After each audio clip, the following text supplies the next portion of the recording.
நீரிழிவு நோயாளிகள் தங்களுடைய கால்களை பாதுகாக்க அதற்காக வடிவமைக்கப்பட்ட காலணிகளை அணிவது சிறந்தது. நீரிழிவு நோயாளிகளுக்கு ஏற்படும் நரம்பு பாதிப்பு மற்றும் மோசமான சுழற்சி காரணமாக அவர்களுடைய கால் சம்பந்தப்பட்ட பிரச்சனைகளுக்கு அடிக்கடி ஆளாக நேரிடுது. அதனால அவர்கள் பாதகங்களை பாதுகாக்க சிறப்பு காலணிகள் அவங்க தேர்ந்தெடுத்து அணிய வேண்டியது ரொம்பவே முக்கியம். அதனால நீரிழிவு நோயாளிகள் அவர்களுடைய பாதங்களை பாதுகாக்கணும் அப்படின்னு நினைச்சா, அதுக்காக சிறப்பு காலணிகளை தேர்ந்தெடுத்து அணியிறது ரொம்பவே அவசியம். நீரிழிவு நோயால அவதிப்படுறீங்களா? அப்போ உங்களுடைய காலணிகளை நீங்க கவனிக்கணும். ஏன்னா, உங்களுடைய பாதங்களுக்கும் நீரிழிவு நோய்க்கும் ரொம்ப முக்கியமான கனெக்ஷன் இருக்கு. ஹாய் ஹலோ ஃப்ரெண்ட்ஸ், வணக்கம் and welcome to Thenmitta YouTube channel. நாம இன்னைக்கு இந்த பதிவில் நீரிழிவு நோயாளிகள் எந்த மாதிரி செப்பல் யூஸ் பண்ணும் அப்படிங்கிறத பற்றி தெரிஞ்சுக்கலாம். டயபெட்டிக் பேஷண்ட்ஸ், அதாவது நீரிழிவு நோயாளிகளுக்காகவே பல்வேறு வகையான காலணிகள் கிடைக்குதுங்க.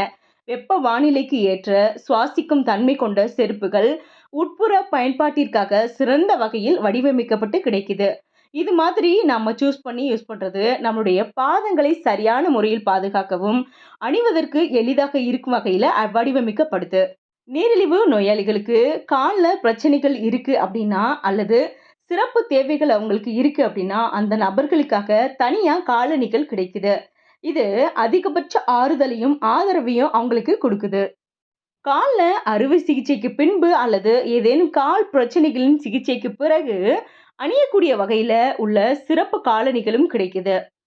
சரி, அவங்க எந்த மாதிரி செப்பல்ஸ் சூஸ் பண்ணி யூஸ் பண்ணலாம் அப்படிங்கிறத பார்க்கலாம். மென்மையான செப்பலா இருக்கணும். காலணிகள் மென்மையான சுவாசிக்கக்கூடிய பொருட்களால் செய்யப்படுது. இவ்வகை காலணிகள் கூடுதல் ஆழம் கொண்டு பாதத்திற்கு வசதியாகவும் வீக்கம் மற்றும் ஆர்த்ரோட்டிக்ஸ் ஆகியவற்றை கட்டுப்படுத்தும் வகையில அமையுது. உங்களுடைய பாதங்கள்ல உராய்வு மற்றும் எரிச்சலை தடுக்க ஆழமான அமைப்பு, அதிக இடம் மற்றும் ஆழம் கொண்ட காலணிகள் பாதங்களுக்குள் போதுமான இடத்தை வழங்குவதனால் அசௌகரியம் ஏற்படுத்தாமல் தடுக்கப்படுதுங்க. இவற்றின் உட்புறம் கால் விரல்கள் அசைவுக்கு போதுமான இடத்தை வழங்குறதுனால உராய்வு மற்றும் எரிச்சல் குறைத்து புண்கள் மற்றும் கொப்புளங்கள் ஏற்படும் அபாயத்தை குறைக்குது. அழுத்தத்தை குறைக்க பாதத்தின் அடிப்பகுதியில் உள்ள வெளிப்பகுதி சீராக தடிமனாக இருக்கும்போது இது பாதங்களில் ஏற்படும் அழுத்தத்தை குறைக்க உதவி செய்யுது. நீரிழிவு நோய்க்காக பிரத்யேகமாக தயாரிக்கப்படும் காலணிகள் அழுத்தத்தை மறுபகிர்வு செய்து குஷனிங் மற்றும் ஆதரவை வழங்கவும் இது இன்சோல்கள் கொண்டு வடிவமைக்கப்படுது. வெல்க்ரோ மூடல் போன்ற எளிதில் சரி செய்யக்கூடிய மூடல் பாதங்களுக்கு சரியான பொருத்தத்தை கொடுக்கறதுனால நடக்கிறதுக்கு வசதியா இருக்கும். பாதங்களை குளிர்ச்சியாகவும் உலர்வாகவும் வைத்திருக்க உதவி செய்யுது. இதன் மூலம் கால்களில் ஈரப்பதம் அதிகரிப்பதை தடுப்பதுடன் பாக்டீரியா வளர்ச்சியும் தடுக்குது. நீரிழிவு பிரச்சனை நரம்பியல் பாதங்களில் உணர்திறன் குறைவதற்கு வழிவகுக்கும். இதனால அவங்களுக்கு ஏதேனும் காயம் ஏற்பட்டால் அதனை உடனடியாக கண்டறிவது கஷ்டமா இருக்கும். இதுக்கு சரியான காலணிகள் அணிவது இந்த காயங்கள் மற்றும் புண்களை மாறுவதாக தடுக்க உதவி செய்யுதுங்க. இதனால பாதத்துல புண்கள் மற்றும் தொற்றுகள் ஏற்படும் அபாயம் குறைக்கப்படுது.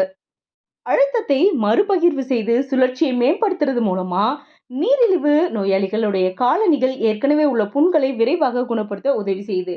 அது மட்டும் இல்லைங்க, இந்த நீரிழிவு சிறப்பு காலணிகள் பாதத்தில் உள்ள சில குறைபாடுகளை சரி செய்யவும் பிரச்சனைகள் மோசமடைவதை தடுக்கவும் உதவி செய்யுது.